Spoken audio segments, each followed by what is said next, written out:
लोकसभा में 2 दिन की चर्चा के दौरान विपक्ष की ओर से पहलगाम घटना को लेकर सवाल उठाया गया। विपक्ष ने पूछा कि जिन आतंकियों ने हमला किया उनका क्या हुआ और वो कहां हैं। कमोबेश सभी विपक्षी नेताओं ने ये सवाल उठाया, जिसका जवाब अमित शाह ने दिया। शाह ने कहा, पहलगाम के तीनों आतंकियों को ऑपरेशन महादेव के जरिए ढेर कर दिया गया है। पहलगाम हमले में शामिल सुलेमान, अफगान और जिब्रान तीनों आतंकवादियों को सेना ने मार गिराया। अमित शाह ने तीनों आतंकियों के पाकिस्तानी होने का सबूत भी दिया।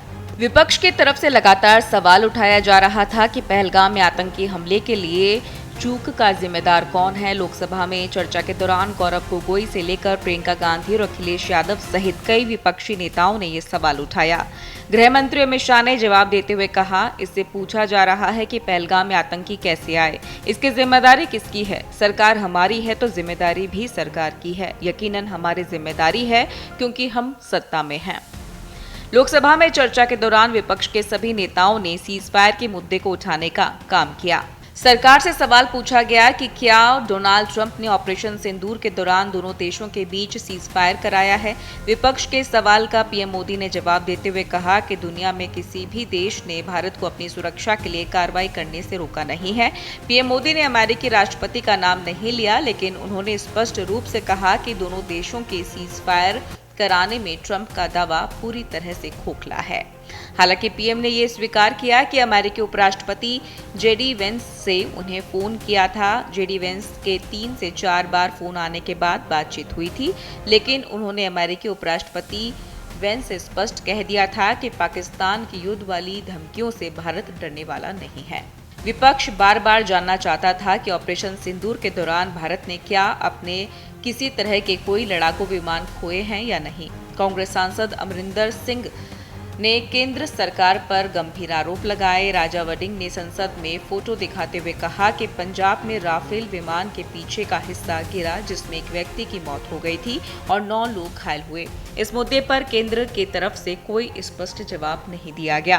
हालांकि रक्षा मंत्री राजनाथ सिंह ने विपक्ष पर निशाना साधते हुए कहा कि कुछ विपक्षी सदस्य पूछ रहे हैं कि हमारे कितने विमान गिरे, लेकिन ये सवाल राष्ट्रीय भावना को नहीं दर्शाता। उन्हें ये पूछना चाहिए था कि हमारे वायुसेना ने कितने दुश्मन विमानों को गिराया। विपक्ष लगातार सवाल उठा रहा था कि ऑपरेशन सिंदूर से क्या मकसद पूरा हो गया। पीएम मोदी ने लोकसभा में स्पष्ट किया कि लोकसभा सिंदूर केवल एक जवाबी हमला नहीं, बल्कि भारत की नई रणनीतिक क्षमता और आत्मनिर्भर रक्षा शक्ति का प्रतीक था। मोदी ने ऑपरेशन सिंदूर को भारत की नई आतंकवाद विरोधी नीति का प्रतीक बताया।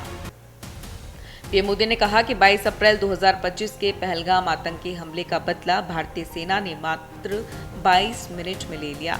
हमारे सटीक हमलों ने पाकिस्तान के आतंकी ठिकानों को ध्वस्त कर दिया। मोदी ने कहा कि ऑपरेशन सिंदूर ने पाकिस्तान के परमाणु हथियारों के दम पर ब्लैकमेल करने की रणनीति को बेनकाब कर दिया। विपक्ष की तरफ से लगातार सवाल उठाया जा रहा था कि ऑपरेशन सिंदूर के दौरान जब पाकिस्तान घुटने पर आ गया था तो पीओके वापस क्यों नहीं लिया गया। प्रधानमंत्री ने कहा कि ये ऑपरेशन इतिहास में एक बड़ी उपलब्धि के रूप में दर्ज हो गया है। ऑपरेशन सिंदूर का मकसद जमीन लेना नहीं, बल्कि पाकिस्तान में चल रहे आतंकी ठिकाने को ध्वस्त करने का था। पीएम मोदी ने पंडित जवाहरलाल नेहरू पर निशाना साधते हुए कहा, जब मैं नेहरू जी का नाम लेता हूं, कांग्रेस और उसका पूरा इकोसिस्टम बौखला जाता है। नरेंद्र मोदी ने कहा कि आजादी के बाद कुछ फैसले ऐसे लिए गए जिसकी सजा देश आज तक भुगत रहा है। उन्होंने कहा कि अक्साई चीन जैसे क्षेत्र को बंजर जमीन कहकर छोड़ दिया गया और इसके चलते भारत को 38,000 वर्ग किलोमीटर जमीन गंवानी पड़ी।